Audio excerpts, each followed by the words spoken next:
Ms. Raisa Khan. Next question.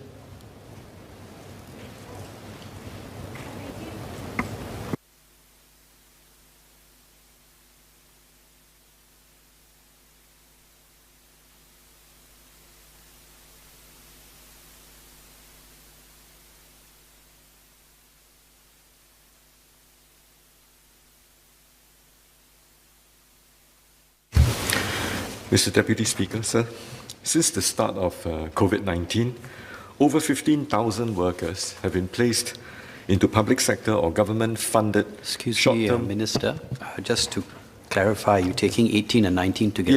Yes. I would like to take question number 18 and 19 together. Yes, Thank you for the reminder.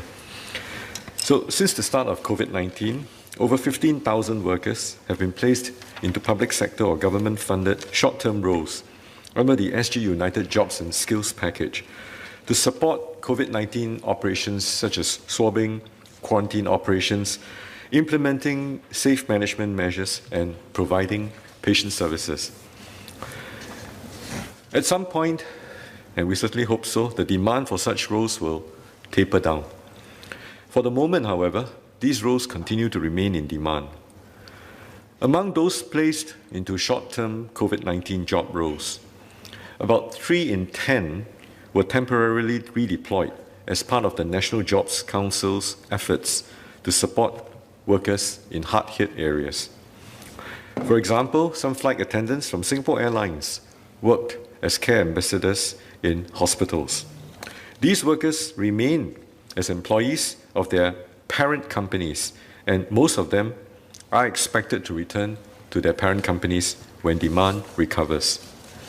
For the remaining workers, as well as those who are not able to return to their previous jobs due to reduced demand or who choose not to, our job matching services and ecosystem stand ready to help them.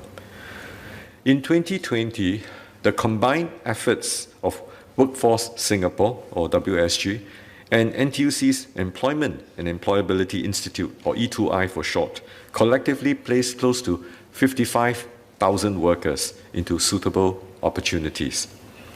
It is therefore not beyond the ability of these networks to facilitate the job searches and to help them find placements in new sectors or activities where demand is rising.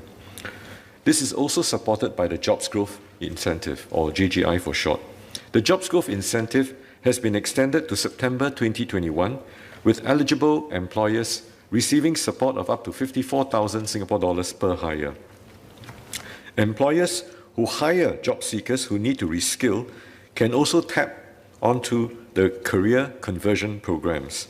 And these programs provide substantial wage and training support in addition to the Jobs Growth Incentive.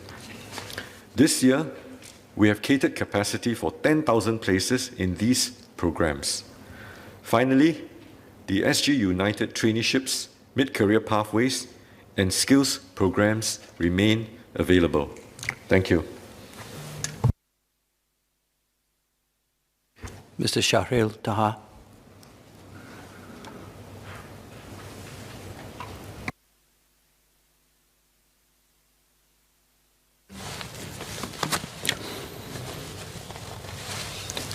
Thank you, Minister, for the clarification.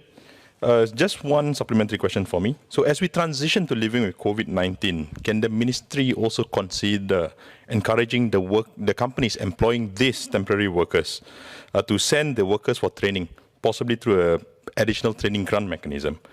Having supported the front line through this pandemic, I worry that the workers who have been in these temporary roles may struggle to find or struggle to read across their experience to a new employment.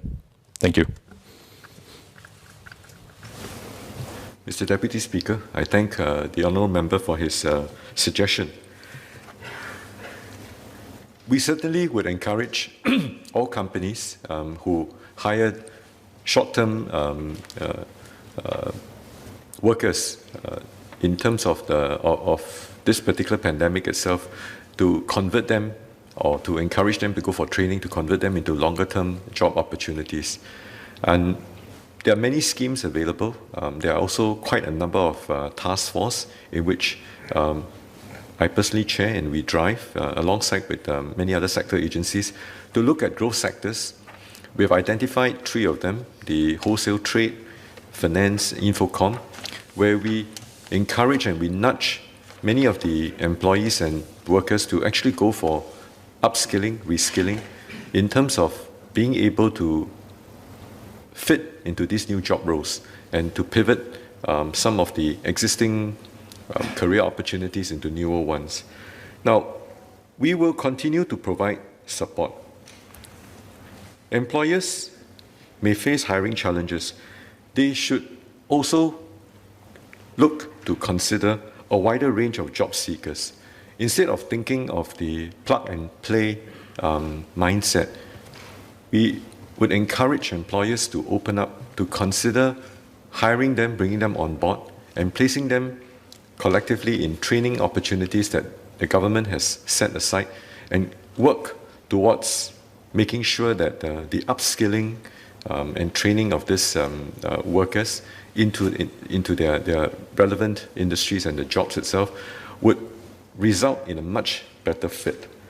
We also encourage, of course, job seekers to stay resilient, to also keep very open minds to new opportunities, and also to consider less familiar roles.